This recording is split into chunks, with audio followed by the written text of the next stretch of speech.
If you've ever found yourself staring at your phone at 3 in the morning, drafting and deleting the same text over and over, you know what you're really doing. You're not trying to reach them, you're trying to reach closure. And closure, as it turns out, is something most of us never actually get. Because the apology you need, the one that would make everything make sense, is probably never coming. And you have every reason to feel stuck because of it.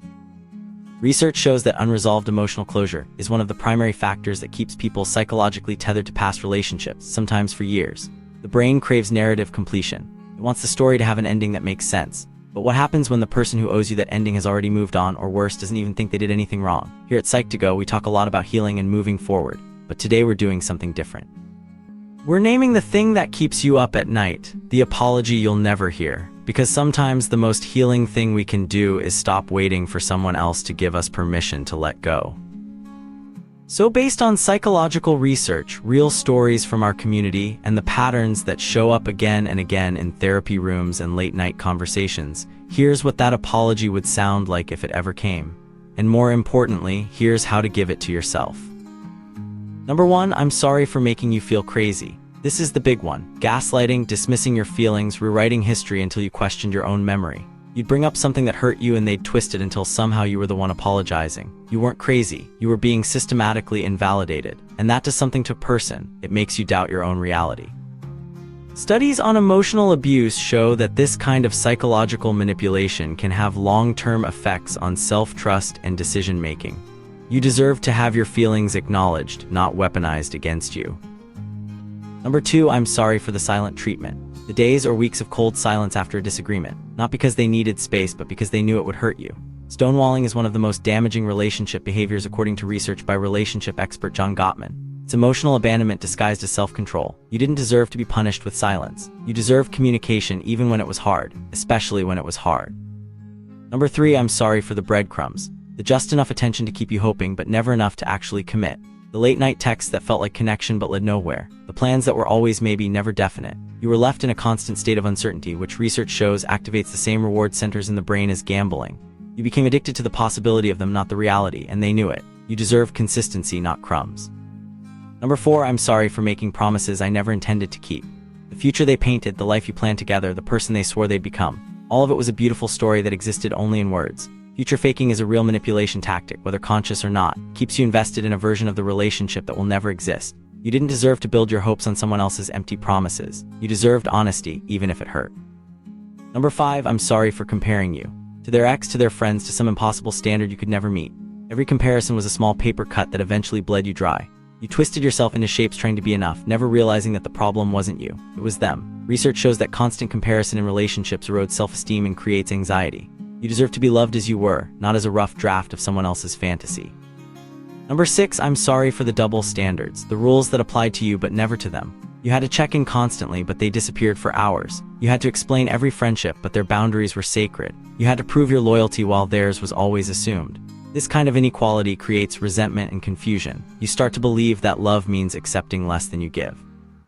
You deserved a partnership built on mutual respect, not a power imbalance disguised as romance. Number 7, I'm sorry for using your vulnerabilities against you. You opened up about your insecurities, your past trauma, your deepest fears. And in moments of anger, they used that sacred information as ammunition. There's a special kind of betrayal that comes from weaponized intimacy. It makes you regret ever being honest. It teaches you that vulnerability is dangerous. Psychological research on trust shows that this kind of betrayal can impact your ability to open up in future relationships. You deserved a safe space for your truth, not a storage unit for future weapons. Number 8, I'm sorry for making you responsible for my emotions. Every time they were upset, it became your job to fix it. Their happiness was your responsibility, but your pain was your problem. This is emotional labor taken to an extreme. You became a therapist, a mother, an emotional support system, everything except an equal partner. Studies show that this kind of one-sided emotional caretaking leads to burnout and loss of self. You deserved someone who could hold their own feelings without making you carry the weight. Number 9, I'm sorry for the hot and cold. The whiplash of being adored one day and ignored the next. You never knew which version of them you'd get, so you stayed in a constant state of anxiety, always trying to figure out what you did wrong. This inconsistency is actually a form of intermittent reinforcement, the same principle that makes slot machines addictive. The unpredictability kept you hooked. You deserve stability, not a relationship that felt like emotional whiplash. Number 10, I'm sorry for not fighting for us. When things got hard, they checked out. They let the relationship die through neglect and then acted like it was inevitable. But relationships don't just end. Someone stops trying, someone stops showing up, and you were left wondering if you ever mattered enough to fight for. Research on relationship dissolution shows that perceived lack of effort from a partner is one of the most painful aspects of a breakup. You deserve someone who would fight for you, even when it was uncomfortable. Number 11, I'm sorry for moving on so fast. The speed at which they replaced you made you question if any of it was real. How could someone who claimed to love you be with someone else before you even finished crying? The truth is, they probably checked out long before the relationship officially ended. But that doesn't make it hurt less. You deserve time to be grieved, not immediately replaced like a broken appliance. And finally, number 12, I'm sorry for never saying I'm sorry. The refusal to take accountability, to admit fault, to acknowledge the pain they caused. Every conversation ended with deflection, excuses, or worse, you apologizing for bringing it up.